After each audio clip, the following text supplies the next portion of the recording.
जोबोद गोजोननायजों नोंथांमोननि मिडियानि गेजेरजों आं रायजो राजानिसिम फोरमायहरनो नागिरदों जे आङो बेयाव बाहागो लानो मोननानै जोबोद गोजोननाय मोनदों। दिनैहाय गिफ्ट कुपन अर्थात लटारि बेनि मोनसे काउन्टार मेन काउन्टारखौ खुलिनाय जादों। बे काउन्टारा जाहैबाय चिरां जिल्लानिनो कासिकत्रा होननाय जायगायाव बे दङ। नेशनेल हाइवे 127 नेशनेल हाइवेजोंनो बे नांजाबनाय। दा बेयो बे काउन्टारखौ खुलिनाय जादों। उद्देश्यआ जाहैबाय जे आलायारन फाउन्डेसन थांनाय 2023आव बे फाउन्डेसनखौ दानाय जादों। दिनै बोसोरथाम जानाय लामायाव बियो आरो बे फाउन्डेसननि गुबै थांखियानो जाहैबाय जोंनि बर'फोरनि हारिमु बिथिङाव खामानि मावनाय, बेजों लोगोसेयैनो सोलोंथाइ, लोगोसेयैनो गेलेनाय गेलेमु एबा स्पर्ट्सआव खामानि मावनो थाखाय बिथांमोनहा थांखि लादों। आं मिजिं खालामदों गिबियावनो बे आलायारन फाउन्डेसना, आलायारन सोदोबनि ओंथिया जाहैबाय साननि मोनसे सोरांजेननाय साननि पहर रोदा ओंखारनाय, जाय बियो कालारफुल जायो बे आलायारन समा। आरो बे कालारफुल मोनसे थांखिखौनो लानानै दिनै आलायारन फाउन्डेसना बिथांमोननि इयुन जिखिनि एक्टिभिटि बेखौ लांनांगौनि थाखाय दिनै मोनसे लटारि मोनसे खेला होदों बिथांमोनहा। आरो बेयाव हलमार्क दंखायो, बेयाव खुनु डुप्लिकेसि जानायनि बाथ्रा गैया। बे हलमार्कजों थाखानायखाय जों बयबो बिनि सायाव फोथायनो हायो आरो फोथायथाव मोनसे, मानोना बेयाव जि गिफ्ट होनाय जागोन, बिसेसकरि माने 4 हुइलार गारिफोर बेयाव होनाय जागोन। दा बेयाव दङ जोंहा टाटानिफ्राय मोनसे बास 24 सिटार, बिदिनो गुबुन गुबुन मोनसे थार सियारा, बेबायदियैनो मा होनदों मार्सिडिसबो दङ बेयाव। दा बेफोर माने प्राइजखौ होनाय जादों बेयाव। दा आङो मिजिं खालामदों जोंनि आलायारन फाउन्डेसननि जिखिनि थांखि आरो नोजोर, बे थांखि नोजोराव बिथांमोना जोबोरैनो जाफुंसारगोन। मानोना डेडिकेटेड मानसिफ्रानो बे आलायारन फाउन्डेसनाव बिथांमोना बेखौ गायसननाय जादों। हारिमु बिथिङाव जोंहा जौगानांगौ दङ, मानोना मोनसे हारिनि सिनायथिया राव आरो हारिमु।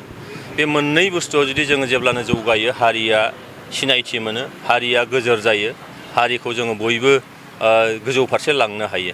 बेखायनो हारिमु आफाद माने हारिमु बिथिङाव खामानि मावनो थाखाय बिथांमोना जिथु बे फाउन्डेसनखौ दादों, बेजों जाहाथे नोजोर आरो थांखियाव जाफुंसारथों। जोंनि इयुन जोलैखौ जोंहा लामा दिन्थिनांगौ दङ हारिमु बिथिङाव। जोंनि सोलोंथाइया गोजौ फारसे दावखोलांनांगौ, जोंनि लाइमोनफोरखौ बे फारसे जोंहा दिखोलांनांगौ दङ। बिनिफ्राय एक्सट्रा कारिकुलार एक्टिभिटिफोर जेरैहाय स्पर्ट्सआ दिनैनि थारिखआव सासे सुबुंखौ गायसननो हायो, बिथांखौनि इयुन जिउखौ फसंथानो हानाय मोनसे राहा लामा जायो। बेनिखायनो बे आलायारन फाउन्डेसननि जि नाजानाय, बे नाजानाया जाफुंसारथों आं बेखौ मिजिं खालामदों आरो जाफुंसारखागोन। उद्देश्यआ जिथु गोथार, नोजोरा जिथु एकदम साफा, बेनिखायनो जाफुंसारैनि बाथ्रा गैया। आं बयखौबो खावलायदों नोंथांमोननि मिडियानि गेजेरजों दिनै बे बिथांमोननि थांखि आरो नोजोरखौ मदद खालामनो। मानोना जोंनि बे ओनसोलनि चिरां जिल्लाल' नङा, बे हारि हिसाबै जोंनि बे बुहुमाव थांनानै थानाय बर' हारिनि हारिमु, जोंनि सोलोंथाइ, जोंनि स्पर्ट्स, बेखौ दिखोलांनो थाखाय जे थांखि लानानै होदों बे जाफुंसारथों। बेयाव आं मोनसे मोजां खामानि मावबावदों जे 9181060602 बे नाम्बारनि गेजेरजों बेयाव कल खालामनो हायो। सोरबाया लुबैदोंबा स्पिड पस्टआव बिथांमोना बे टिकेटखौ फाथायहरगोन, कुपनखौ फाथायहरगोन। बेजों लोगोसेनो आरोबाव मोनसे मा दङ, फेसबुक पेज दङ।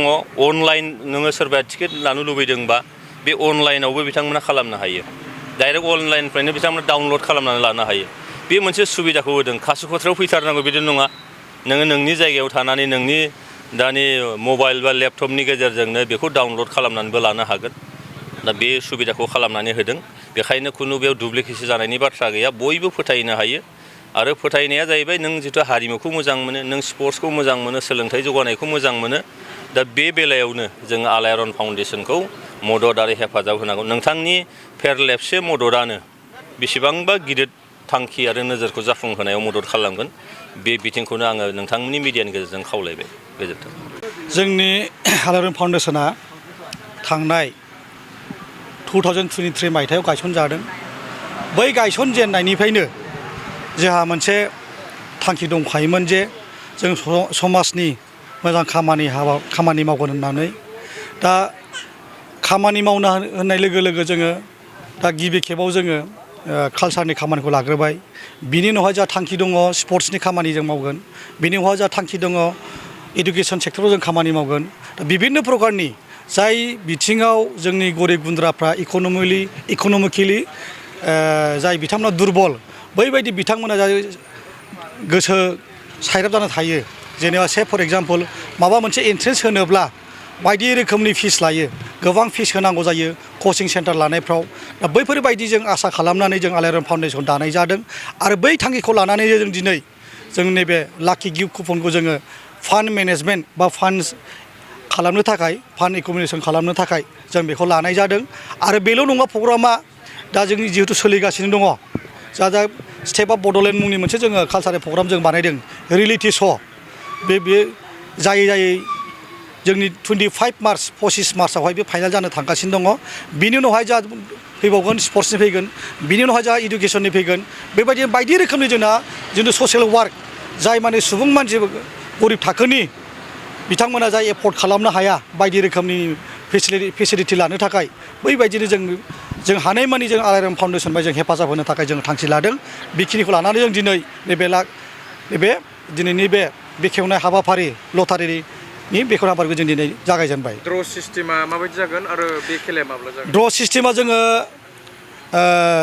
जोङो फाइनेल कमिटि डिसिसन लागोन बेखौ दा बायदि रोखोमनि जोङो साजेसन लागोन जोङो ओरैनो जों होनाय दङ बे माबायाव माबानाय सिस्टेमाथ' अनेक रोखोम दङ जोङो फाइनाल जेब्ला खेला जाथारगोन जों जाज बिथांमोनजोंबो जों रायज्लायगोन जेब्ला जों जाजखौ एपइन्टमेन्ट खालामगोन एंकरिंखौ एपइन्टमेन्ट खालामगोन बै दिन सानखालि जोङो बिथांमोनजों सावरायनानै मारैबा जेनुइन जायो जाहाथे लं लास्टिं एबा ग्रिन जायो जोंनि बे खेलाया बेनि थाखाय जों बेखौ सावरायनानै जों बेखौ बानायगोन आरो हानायखिनि खेलाया 23 एप्रिलाव जागोन बैसागु बहरनांगोन जिहेतु दा बैसागु नांफुनाय समावनो जों लाखादों खेलाखौ दा बैसागुजों रंजानायजों लोगोसे जाहाथे बयनिबो गोसोआ रंजायो बे हिसाबै जों खेलाखौ लानाय जादों 22 एप्रिलाव।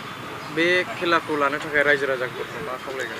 आं बेखौनो खावलायगोन जिहेतु जोंनि थांखिया गोथार जों मोनसे समाजनि खामानि मावनो नागिरदों बा समाजनि खामानि मावनो थांगासिनो दङ बेखायनो आं बेखौनो खावलायगोन रायजो राजा बिथांमोनखौ जाहाथे नोंथांमोना जोंखौ सापर्ट खालामो हेफाजाब होयो मानो होनना बुङोब्ला फैगौ समाव जोङो कचिं सेन्टार बानायनो थांगासिनो दङ जाय कचिं सेन्टारजों बिभिन्न प्रकारनि इन्ट्रेन्सआव जोंनि गथ' गथायफ्रानो उथ्रिसार जानो हागोन जाय बिथांमोना कचिं लागोन उथ्रिसार जानो हायोबा बिथांमोननि रोंगौथिया एसेबाबो 10%, 20%, 30% बिथांमोननि रोंगौथिया बारायगोन आरो बिनि थाखाय जोङो गोबां मावबोखाबायबो बिनि प्रमाणबो दङ बेखायनो आं खावलायगोन रायजो राजा नोंथांमोना जे बे जोंनि जे थांखि लानाय जे जों गोथार गोसोजों जेखौ मावनो ओंखारदों बेखौ जाहाथे नोंथांमोना मदद खालामो आं बेखौनो खावलायगोन। मोननो हागोन नोंथांमोननि दा इनिशियेल जोङो फार्स्ट एडिसन हिसाबै जोङो नैबे गिबि खेबावहाय जोंनाव प्राइज हिसाबै दङ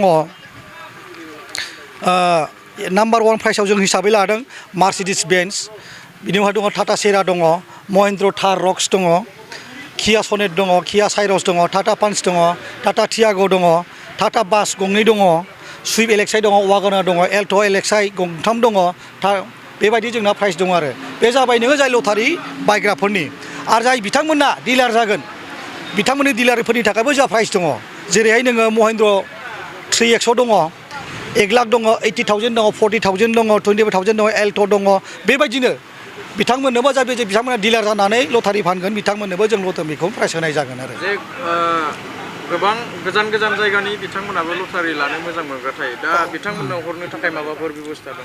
दा गोजान बिथांमोना जिथु खासखथ्रासो फैलायनाङा जा मोनसे नाम्बार होनाय दंखायो मोनसे नाम्बार होनांगोन बे नाम्बाराव बिथांमोना कल खालामनानै अनलाइन बिहरनो हागोन माने स्पिड पस्टजों बेखौ लटारिखौ हरनाय जागोन आरो अनलाइन बे वाट्सएपआव खेबनायजों नङा फिजिकेलि बिथांमोननो स्पिड पस्टआव हरनाय जागोन नाम्बारा बाहाय मोनसे होनाय जादों 9181060602 बे मोनसे नाम्बार बे नाम्बाराव कल खालामनानै बिथांमोना अनलाइननि थ्रुयै बिहरनो हागोन बिथांमोननो स्पिड पस्टनि थ्रुयै हरनाय जागोन आरो जोंनिनो पेज दंखायो आलायारन फाउन्डेसननि पेज दङ सोरनोबा जुदि नांगौ गोनांथि जायोब्ला बिथांमोना बावबो कमेन्ट हरनानै जोंजों जगाजग लानो हागोन आरो बेजों लोगोसे जोंनिफ्रायनो मोनसे बेबस्था होनाय जाबावदों मोनसे पेज दंबावो पेजनि मुङानो जाहैबाय गिफ्ट कुपन बङाइगाव बेनि थ्रुयैबो बिथांमोना बुकिं खालामनो हागोन स्पिड पस्टनि थ्रुयै बिथांमोना बिहरनो हागोन खिन्थु बुक मोनसे जानांगोन आरो बिथांमोना जिहेथु हलमार्क होनाय दंखायो जाय बिथांमोना गोसोआव लानाया मोजां बेबायदि हलमार्क जुदि गैयाब्ला बिथांमोना टिकेटखौ लायैया साबसिन दुप्लिकेसि जायो नालाय हलमार्क गोनां दे बेहाय दंखायो हलमार्क गोनां बे हलमार्क बे बोखा जाग्रा नङा बियो हाजार बोखाबाबो जानाया टिकेटआ गागोन बेखायनो खावलायगोन जाय बिथांमोना लायो लानाय समाव नैबे हलमार्कखौ नायना लानाया मोजां गाहाम उनाव जाहाथे दावराव दावसि जाया क्लेम खालामलाया जे आंनि लटारिमोन बियो होननानै बेबायदि जाहाथे जालाया गावजों गाव बेखायनो आं खावलायगोन बिथांमोना नैबे हलमार्क गोनांखौ लाखानाया साबसिन हलमार्क दंखायो लटारिया जोंना एकदम जिनुइन आरो बियो बेखिनिखौ बुंनानै आं गोजोननाय जासिबाय।